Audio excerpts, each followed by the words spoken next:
Apa saja yang dibahas pada konsep profesi? Pertama, apa itu profesi? Kedua, apa itu pekerjaan? Ketiga, apa syarat suatu pekerjaan dapat dikatakan profesi? Profesi adalah suatu bidang pekerjaan yang ingin ditekuni oleh seseorang. Profesi juga diartikan sebagai suatu pekerjaan tertentu yang mensyaratkan pengetahuan dan keterampilan khusus didapat dari pendidikan akademis yang intensif. Jika profesi memerlukan keterampilan khusus, lalu apa itu pekerjaan? Jadi, pekerjaan dalam artian luas adalah aktivitas utama yang dilakukan oleh manusia. Dalam arti sempit, istilah pekerjaan adalah sesuatu yang dilakukan oleh manusia untuk tujuan tertentu yang dilakukan dengan cara yang baik dan benar. Terus, apa aja sih syarat-syarat suatu pekerjaan dapat dikatakan profesi? Pertama, adanya ilmu pengetahuan yang mendasari teknik dan prosedur kerja yang diperoleh melalui pendidikan dan latihan khusus. Kedua, adanya kode etik profesi. Ketiga, adanya pengakuan formal legalistik dari masyarakat dan pemerintah. Keempat, adanya organisasi yang memayungi pelaku profesi serta melindungi masyarakat dari layanan yang tidak semestinya.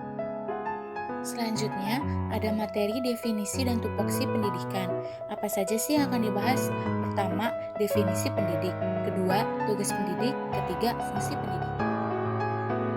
Selanjutnya, ada definisi pendidik menurut Undang-Undang Nomor 14 Tahun 2005 tentang guru dan dosen, pasal 1 ayat 1.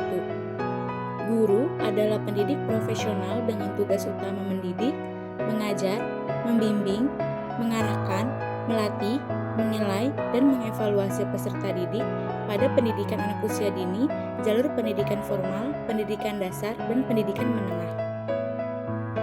Kemudian, ada tugas pendidik menurut Undang-Undang Nomor 20 Tahun 2003 tentang Sistem Pendidikan Nasional, bab 11 pasal 39 ayat 2. Pendidik merupakan tenaga profesional yang bertugas merencanakan dan melaksanakan proses pembelajaran, menilai hasil pembelajaran, melakukan pembimbingan dan pelatihan, serta melakukan penelitian dan pengabdian kepada masyarakat, terutama bagi pendidik pada perguruan tinggi.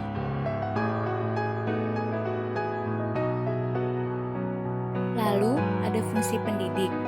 Tilaar tahun 1999 mengemukakan beberapa fungsi guru dalam konteks era globalisasi yang memiliki ciri persaingan yang sangat ketat, tidak hanya persaingan regional tetapi juga persaingan nasional dan global. Fungsi tersebut adalah sebagai pertama, guru sebagai agen perubahan. Dalam era transformasi yang begitu cepat, tidak ada sosok masyarakat lain selain guru yang dapat berfungsi secara efektif sebagai agen perubahan. Sebab, guru berhadapan langsung dengan generasi muda bahkan di dalam masyarakat pada umumnya. Guru yang intelektual dan berdedikasi merupakan unsur terdepan dan strategis dalam membawa masyarakat ke dalam nilai-nilai modern. Kedua, guru sebagai seorang pengembang sikap toleran dan saling pengertian. Dalam era global, saling pengertian dan toleran sangat diperlukan. Hal ini dapat terjadi apabila dimulai dari lingkungan yang terkecil yaitu keluarga, yang diteruskan ke lingkungan sekolah sehingga dapat menjadi kristalisasi untuk diwujudkan dalam lingkungan masyarakat. Dalam kaitan ini, fungsi guru dalam mewujudkan sikap tersebut sangat besar dan bahkan menentukan. Lebih-lebih di sekolah dasar, para siswa sangat menghormati dan mengikuti apa yang diminta dan dicontohkan oleh guru-guru. Terakhir, guru sebagai pendidik yang profesional. Dalam era teknologi informasi yang sangat canggih sekarang ini, pengalaman belajar siswa dapat diperoleh dari berbagai sumber seperti buku maupun media elektronik lainnya. Namun demikian, sekolah khususnya guru sebagai pendidik tak tergantikan oleh media elektronik tersebut seberapapun canggihnya. Yang diperlukan sekarang adalah bagaimana guru mampu memanfaatkan media elektronik yang berkembang pesat tersebut sebagai alat yang menunjang proses pembelajaran sehingga dapat mempercepat peningkatan mutu hasil belajar.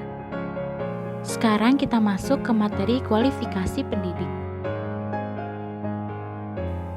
Menurut Undang-Undang Nomor 20 Tahun 2003 tentang Sisdiknas pasal 42 ayat 1, pendidik harus memiliki kualifikasi minimum dan sertifikasi sesuai dengan jenjang kewenangan mengajar, sehat jasmani dan rohani, serta memiliki kemampuan untuk mewujudkan tujuan pendidikan nasional.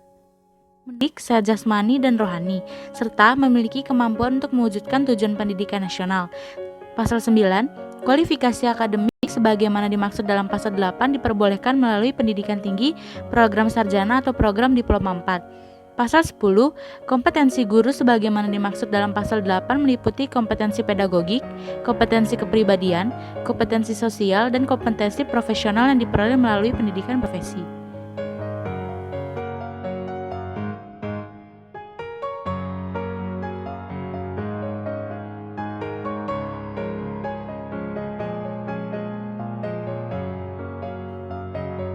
Selain itu, dalam Undang-Undang Nomor 137 Tahun 2014 tentang Standar Nasional Pendidikan Anak Usia Dini, Pasal 25, terdapat kualifikasi akademik untuk guru PAUD. Berikut merupakan kualifikasinya. Materi selanjutnya adalah kode etik guru.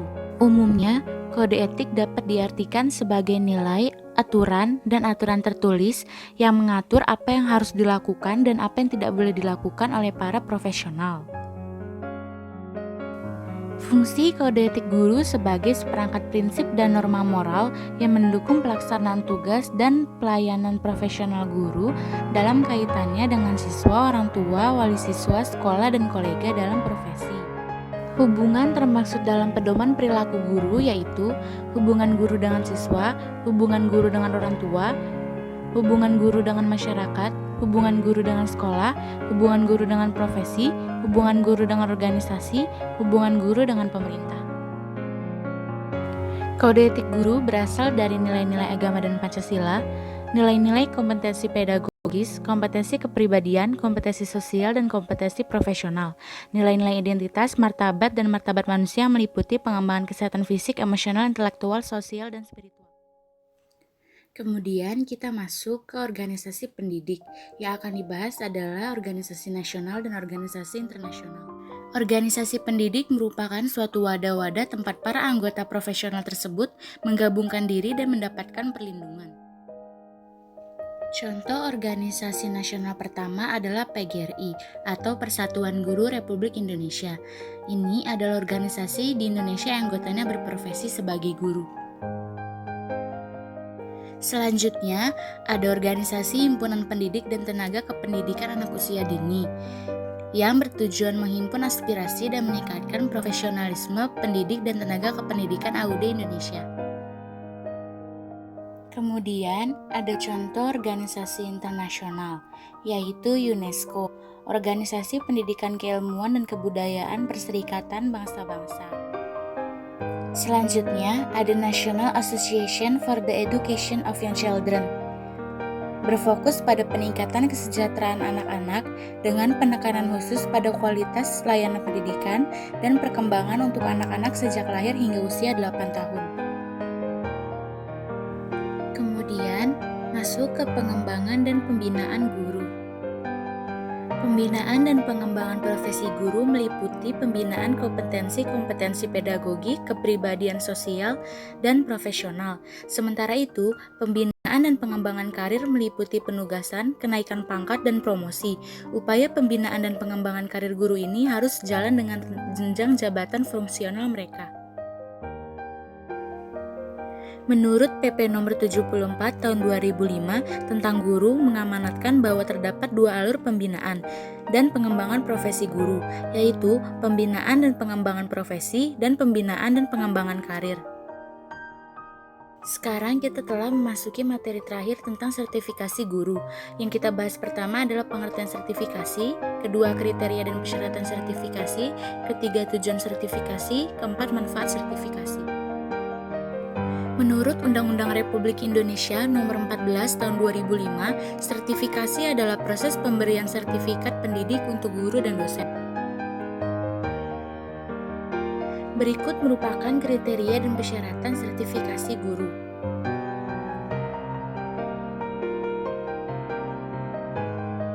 Berikut merupakan tujuan sertifikasi guru. Pertama, menentukan kelayakan guru sebagai agen pembelajaran. Kedua, meningkatkan proses dan mutu pendidikan. Ketiga, meningkatkan martabat guru.